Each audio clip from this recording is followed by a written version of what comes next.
What's up, everyone? Marc Lobliner, TigerFitness.com. Here's a topic that I've been wanting to delve into for a while now, and that's the mindset of enhanced athletes. Now, I have trained tens of thousands of people throughout my career, be it with Team Salvation, which at one time held thousands of personal training clients that were free of charge that we offered as a service to the consumers who bought our products. Hell, even if you didn't buy our products, we would train you as a service because we always wanted to show, when I was there at least, we always wanted to show that diet and training, that's what I've always been about, even here and everywhere I've been. Even when I was at Weider with the publication side, I never once said that supplements are the end-all be-all. I said that you need to basically train your ass off and get your diet in check. So I've trained thousands of people. And one thing I've noticed, and there's an inherent difference, I'm not saying everyone's like this, but a lot of enhanced lifters, be it lifters on steroids, testosterone, DECA, trenbolone, whatever it is, T3, versus a natural lifter. And most of the people I prep are actually naturals, although I do have my handful of enhanced athletes that I train. Because I know how to train people both. There's not really that big of a difference, that's not what this video is about.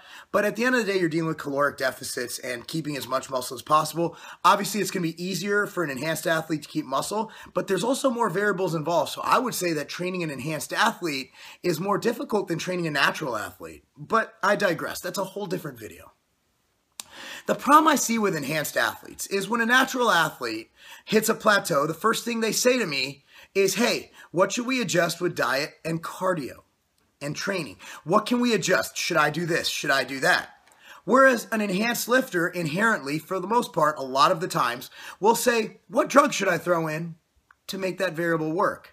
And to that I say that the greatest enhanced lifters I've ever trained and the greatest enhanced lifters that I've known are people who look towards diet and training as the main variable in their progress, in their results, and look at the drugs, the steroids, the enhancements as a way just to supercharge those results, as just an ancillary, so to speak.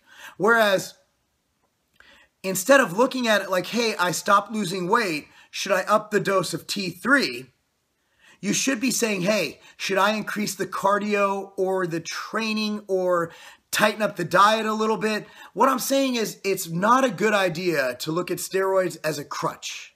That will not yield the greatest results. If you look at the greatest bodybuilders of all time, your Dorian Yates or Ronnie Coleman's, their training was at a level that was up here. You look on the natural circuit, you look at your Doug Millers, your Kurt Wideners, and you look at their muscle quality, their muscle density, your Remos, your Kareem Petaway. And the thing is, you have such a vast difference in the muscle quality of those individuals versus the people they beat.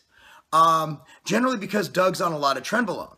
But other than Doug being on trenbolone, I believe the main reason is the training. And that's something I didn't look at. I always looked at diet and training, and I always looked at them being equal. But I think the main determinant in your results is going to be your intensity and your level of training. And that's something I've seen and I've learned a lot, and I've changed my view in the last year and a half.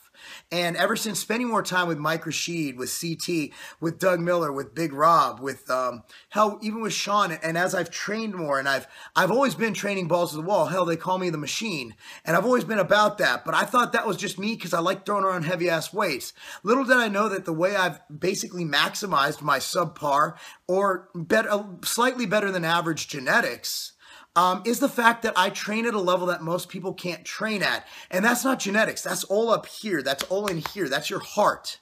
That's something that propels you to the next level. Same reason why I'm successful in business. I refuse to fucking give up until I get the job done. And the problem with people taking steroids, I think everybody should be forced to compete naturally, to be honest with you, if you're going to compete and take steroids, or at least train naturally and obtain results. Before jumping on steroids. My thing's been, I've always told people this, if you can't make gains without steroids, you're not going to make great gains on steroids. You might make some gains, but it won't be like, oh my God, that's amazing gains. Unless, of course, you're an amazingly genetic freak like a Phil Heath, who honestly, you look at his pictures playing basketball, his muscle insertions would still beat most guys on stage in a natural show. Some people are just freaky, and we have to realize that we're probably not. I'm not, and I'm a pro bodybuilder. I'm not freaky at all. The freakiness I've made was done by eating ass and by lifting weights. Okay? It wasn't done anywhere else. That's the only way I'm freaky. I do 2 freaky things. But no, I mean, that's what we're at. That's what you have to look at, is the fact that if you're on steroids, stop looking at drugs to be the end-all, be-all of your program. Start looking inside of yourself. No, not in your anus, not in your nose. Start looking deep within your heart of what you can do to train better, and realize that steroids, that drugs, are just there to help you along. They're like super supplements. They call them super supplements, right? They're super supplements. They work really, really well. They also have very bad side effects if you use them wrong. They have very bad psychological side effects if you use them wrong. They have very bad hormonal side effects if you use them wrong.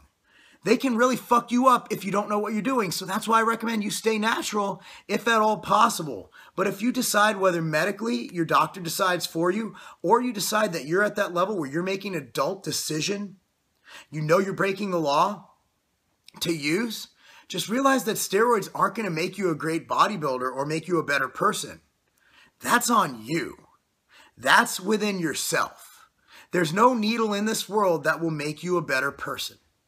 There's no needle in this world that will make you Ronnie Coleman. There's no needle in this world that will make you Phil Heath or Kai Green or Doug Miller. Hell, Doug took, when we came back, a little story, came back from the Games tour. Doug was sick. Tonsil, he had sinusitis, bronchitis, complete fatigue, lethargy, I mean, just completely worn out. We had 7 flights, 7 seminars, 7 training events in 7 days. Doug went to the doctor and he got a shot of antibiotics in his ass. First thing we did is say, so I never got a shot for being sick, like getting an antibiotic shot. But they're like, hey, Doug, he must like needles, you know? Doug came back and he said, I can't believe people think I do that. That shit hurts. Doug's afraid of needles. Who'd have thought? But look, that shit ain't coming through an injection. It's not coming through a bottle. It's coming through your heart, man. You got to fucking push it. You got to train hard. Got to tighten up your diet. You got to do your cardio. You got to get everything right. Steroids will help. No one ever said steroids don't work. I never said it, at least. I'm just saying that if you're on, don't be a fucking dumbass. I'm Marc Lobliner, TigerFitness.com. Because holy gains in a holy vial. I don't know where I'm going with that. That's not a game.